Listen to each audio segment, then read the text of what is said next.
और सीधे चलते हैं तालकटोरा स्टेडियम, जहां पर सोनिया गांधी इस वक्त संबोधित कर रही हैं। वापस आने के लिए हमें कोई कसर बाकी नहीं रखनी।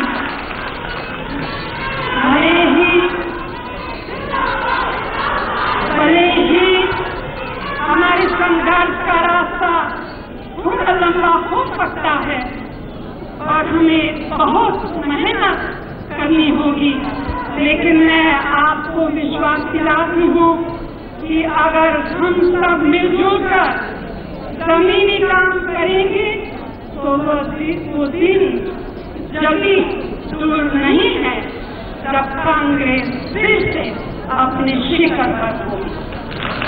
अपने शब्दों के साथ मैं आप सभी को यहाँ आने के लिए धन्यवाद देती हूँ। धन्यवाद। जय हिंद।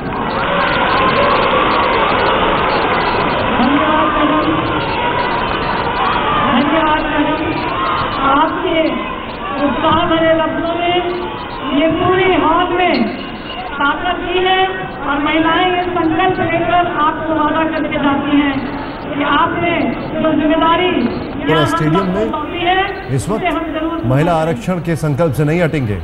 हार जीत जिंदगी का एक हिस्सा है, सोनिया गांधी ने सीधे सीधे कह दिया।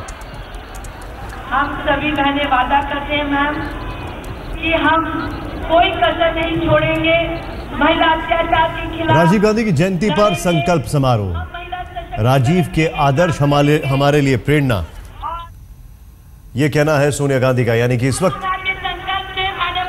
एक चीज यहां पर जो साफ दिखाई दे रही है, तालकटोरा स्टेडियम में सोनिया गांधी ने सीधे तौर पर यह कह दिया है कि हार जीत जो है वो जिंदगी का एक हिस्सा है।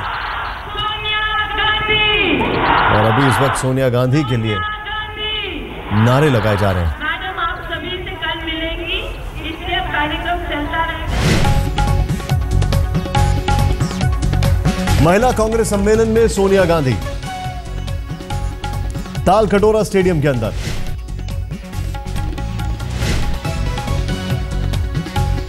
राजीव गांधी के आदर्श हमारे लिए प्रेरणा, सोनिया गांधी ने कहा। और यह भी कहा कि महिला आरक्षण बिल पर हम डटे रहेंगे। इतना ही नहीं, उनका यह भी कहना था कि हार जीत एक हिस्सा है जीवन का, इससे कोई फर्क नहीं पड़ता।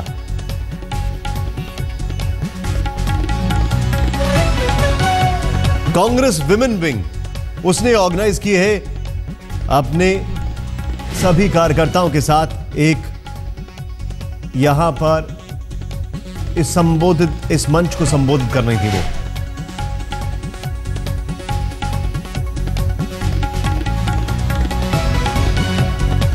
कहा यह जा रहा है कि जिस जगह पर ये पूरा सम्मेलन चल रहा है वहां पर कोशिश ये भी की गई थी कि प्रियंका गांधी वाड्रा भी आए, लेकिन उन्होंने ये मना कर दिया। और क्योंकि प्रियंका गांधी वाड्रा के यहां पर आने से एक बार फिर से उस चीज को हवा मिलती कि कहीं वो राजनीति में सक्रिय तौर पर आ तो नहीं रही हैं। महिला कांग्रेस विंग जो है उसने ये पहला पब्लिक इवेंट किया है जिसमें एक राहुल और सोनिया गांधी दोनों।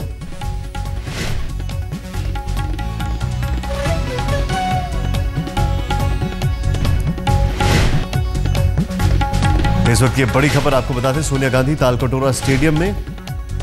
और यहां पर तालकटोरा स्टेडियम में सोनिया गांधी ने जितने भी महिला कांग्रेस के कार्यकर्ता हैं उनको संबोधित करते हुए कुछ चीजें एकदम साफ कर दी। पहली तो ये कि हार जीत लगी रहती है, इससे कोई फर्क नहीं पड़ता, यह जिंदगी का एक हिस्सा है। लेकिन राजीव गांधी के आदर्शों की बात की, यहां तक कह डाला कि जो हमारी योजनाएं हैं, जो हमारी सरकार ने अभी तक फैसले किए हैं, उन फैसलों पर मोदी सरकार चल रही है।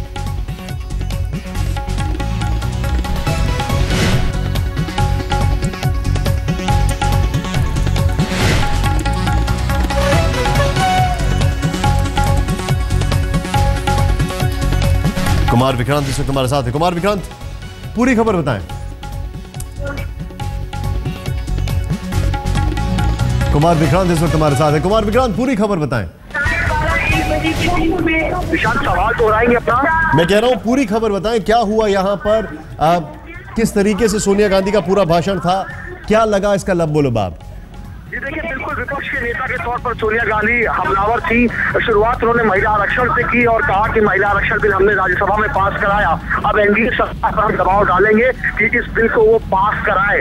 और महिला आरक्षण का क्रेडिट लेने की कोशिश की सोनिया गांधी ने और उसके बाद नरेंद्र मोदी का नाम लिए बगैर सीधा हमला बोला कि नकली सपने दिखाने वाले सत्ता में आ गए हैं। जो बातें, जो नीतियां, जो पॉलिसी हमारी थी, चाहे वो निर्मल भारत की बात हो, चाहे मनरेगा के जरिए शौचालय की बात हो, वो हमारी शुरू की हुई योजनाएं हैं जिसको कि रीपैकेजिंग करके कहीं ना कहीं जो सरकार है वो जनता के बीच ले जा रही है। साथ में ये भी कहा कि हमने सब कुछ काम किया, लेकिन जिस तरीके से नकली सपने दिखाने वाले सत्ता में आ गए और उन्होंने ऐसा जाल बिछाया कि जनता उसमें उलझ गई, तो कहीं ना कहीं हार की टीस सोनिया गांधी के भाषण में दिखाई पड़ रही थी। और कहीं ना कहीं कैंपेन में वो कैसे पिछले किस तरीके से सबसे बड़ी ऐतिहासिक हार हुई वो दिखाई पड़ा। इसीलिए सोनिया गांधी ने आखिर में ये भी कहा कि कांग्रेस की आन बान शान की वापसी के लिए एक बार फिर जमीनी संघर्ष करना होगा। तो निश्चित तौर पर विपक्षी नेता के तौर पर सोनिया गांधी यहाँ महिला कांग्रेस की नेताओं को संबोधित कर रही थी।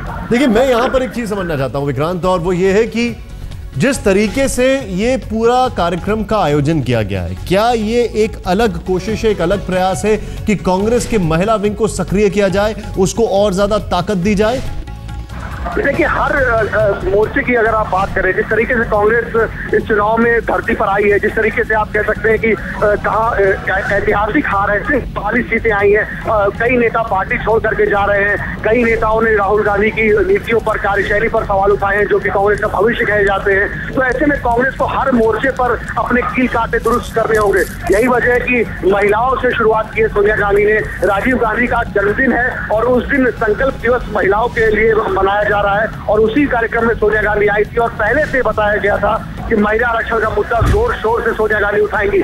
तो एक आप कह सकते हैं कि महिलाओं के बीच पैठ बढ़ाने की कोशिश सोनिया गांधी ने यहाँ पर की है, लेकिन निश्चित तौर पर महिला आरक्षण की बात करने के साथ साथ जो हार की टीस भी सोनिया गांधी के भाषण में दिखाई दी। लगातार नरेंद्र मोदी का नाम लिए बगैर उनके प्रचार के स्टाइल को, या जिस तरीके से वो आज 15 अगस्त को भाषण दिया नरेंद्र मोदी ने, उन सबका एक एक करके सोनिया गांधी ने जवाब दिया, हमलावर जवाब दिया। और आप कह सकते हैं कि सोनिया गांधी को समझ में आ गया है कि विपक्ष में जिस हाल में कांग्रेस है, ऐसे में हर मोर्चे पर, हर जगह पर सोनिया गांधी को मजबूती दिखानी होगी और अपने साथ जो कार्यकर्ता है, चाहे महिला हो या बाकी कार्यकर्ता हो, उनके जो कंधे झुके हुए हैं उनको उठाना होगा। और वही कुछ करती सोनिया गांधी नजर आई इस कार्यक्रम में। एक और चीज यहां पर खबर यह आ रही थी, क्या यह बात सही है कि यहां पर इस पूरे मंच पर प्रियंका गांधी वाड्रा को भी आमंत्रित किया जाना था, लेकिन उस आमंत्रण को इसलिए हटा दिया गया, उस आमंत्रण को 10 जनपद से रोक लगा दी गई, इसलिए क्योंकि कहीं ऐसा ना हो कि फिर से सुगबुगाहट हो प्रियंका के राजनीति में आने की? जी बिल्कुल ठीक बात है। तो महिला कांग्रेस है या कोई भी कांग्रेस का नेता है या कार्यकर्ता है, वो सभी चाहते हैं कि प्रियंका गांधी बड़ी भूमिका में आए। लेकिन प्रियंका गांधी अगर छोटी सी भूमिका में आती है, किसी कार्यक्रम में जाती है, तो इस तरीके की अटकलें लगने लग जाती है कि वो बड़ी भूमिका में आने वाली है। और प्रियंका गांधी खुद ही साफ कर चुकी है कि राजनीति में बड़ी भूमिका में वो नहीं आने वाली है। तो इसको बहुत ज्यादा तवज्जो देने की जरूरत नहीं है, क्योंकि सोनिया गांधी पहले ही तय कर चुके हैं कि राहुल गांधी ही उनके उत्तराधिकारी है। राहुल गांधी ही सोनिया गांधी की जगह लेंगे। राहुल गांधी जब अपनी जगह स्टैब्लिश हो जाएंगे तब कहीं जाकर शायद प्रियंका गांधी आएंगे। लेकिन दिलचस्प बात मैं आपको बता दूं निशांत, कि जो भी कांग्रेस पार्टी में बदलाव होने हैं विधानसभा चुनावों के बाद, उन बदलावों की रूपरेखा तैयार करने में प्रियंका गांधी की अहम भूमिका है। लेकिन ये तय है कि प्रियंका गांधी अपनी भूमिका पर्दे के पीछे से ही निभाएंगी। जी।